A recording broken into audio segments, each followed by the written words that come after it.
Assalamualaikum warahmatullahi wabarakatuh. Perkenalkan, nama saya Carmila. Baiklah, di video kali ini saya akan membahas tentang rangkaian listrik. Nah, sebelum kita masuk ke materi, alangkah baiknya kita mengetahui terlebih dahulu apa itu rangkaian listrik.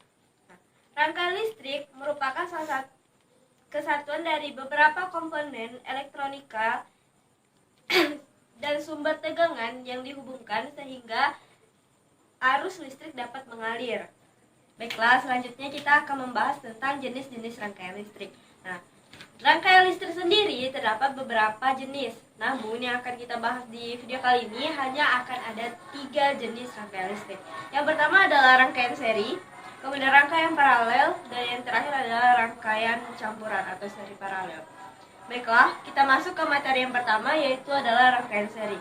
Seperti yang sudah kita lihat bagaimana rangkaian seri. Pengertian dari rangkaian seri adalah rangkaian hambatan atau resistor yang dihubungkan secara seri. Seperti yang kita lihat di gambar, di mana resistor-resistornya dihubungkan secara seri atau sejajar.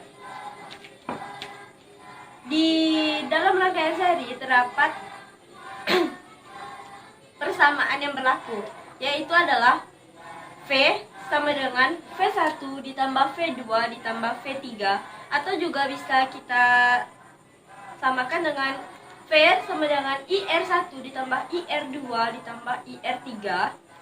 Sedangkan untuk mencari hambatan total atau R-nya, kita dapat menggunakan rumus R1 ditambah R2 ditambah R3 ditambah R4 hingga Rn. Itu adalah persamaan yang berlaku pada rangkaian seri. Selanjutnya kita akan membahas tentang ciri-ciri dari rangkaian seri. Rangkaian seri memiliki beberapa ciri. Yang pertama adalah arus listrik dalam rangkaian tersebut hanya memiliki satu jalur karena rangkaiannya seri kan. Yang kedua, setiap komponen yang digunakan pada rangkaian dipasang secara seri atau berurutan atau sejajar. Yang ketiga, hambatan total dari arus listrik pada rangkaian seri adalah jumlah total dari setiap hambatan yang ada. Seperti persamaan yang telah kita sebutkan tadi, di mana hambatan totalnya adalah R1 tambah R2 tambah R3. Kemudian yang keempat, energi listrik akan disipasi pada tiap hambatan yang terdapat dalam rangkaian, atau di dalam tiap rangkaian terdapat hambatan yang sama. Yang kelima, rangkaian seri biasanya difungsikan untuk memperbesar hambatan. Baiklah, selanjutnya kita akan masuk ke dalam beberapa contoh dari rangkaian seri yang terdapat di kehidupan kita sehari-hari. Seperti kita lihat di gambar, terdapat beberapa contoh. Yang pertama yaitu yang biasa sekali kita lihat adalah lampu jalanan.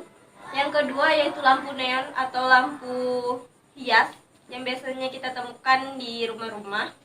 Next. Adapun kelebihan dan kekurangan dari rangkaian seri yaitu kelebihannya adalah rangkaiannya lebih mudah dibuat. Yang kedua, lebih hemat biaya. Hal ini dikarenakan rangkaian seri menggunakan bahan yang cenderung lebih sedikit. Yang ketiga, analisa kerusakannya lebih mudah. Yang keempat, lebih efisien dalam menghantarkan arus. Sedangkan kekurangan dari rangkaian seri adalah jika salah satu mati, maka beban yang lain akan ikut mati. Yang kedua, nyala lampunya cenderung lebih redup. Yang ketiga, lebih boros energi listrik. Sedangkan yang terakhir, baterai cepat habis. Yang selanjutnya kita akan membahas tentang materi kedua, yaitu rangkaian paralel. Rangkaian paralel adalah rangkaian di mana hambatannya disusun secara paralel. Seperti yang telah kita lihat di atas, di mana rangkaian hambatan-hambatannya disusun secara paralel atau tidak sejajar.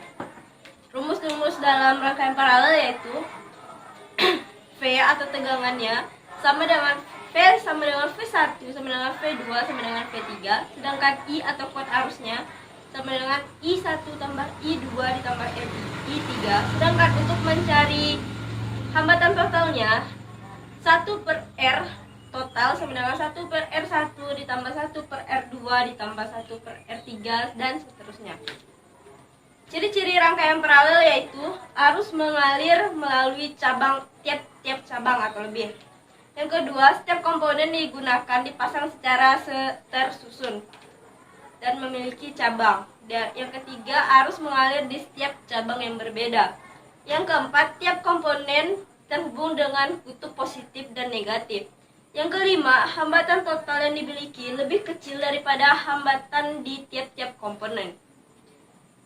Contoh dari rangkaian paralel di kehidupan sehari-hari bisa kita lihat di jalanan, yaitu adalah lampu merah.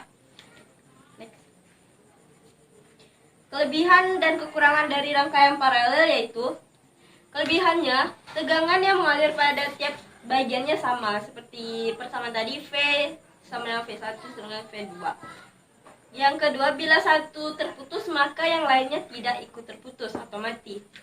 Yang ketiga, lebih efisien menghantarkan tegangan dibandingkan rangkaian seri. Sedangkan yang keempat, lebih hemat listrik. Dan yang terakhir, nyala lampunya cenderung lebih terang. Kekurangan dari rangkaian paralel yaitu menggunakan biaya yang lebih besar. Hal ini dikarenakan menggunakan bahan atau kabel yang cenderung lebih banyak. Yang kedua, cara membuatnya lebih rumit dibandingkan rangkaian seri. Yang ketiga, analisa kerusakan listriknya lebih sulit dibandingkan rangkaian seri. Dan yang terakhir, arus yang mengalir melalui masing-masing komponen tidak sama besar.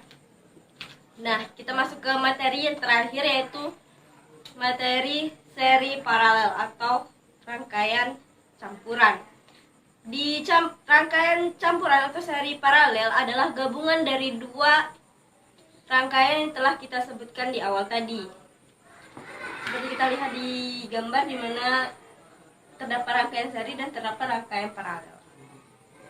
Rumus-rumus yang berlaku dalam rangkaian paralel yaitu untuk mencari hambatan totalnya, yang harus kita lakukan pertama kali adalah mencari terlebih dahulu rangkaian hambatan total pada rangkaian paralel. Setelah itu, barulah kita cari hambatannya total dari rangkaian seri.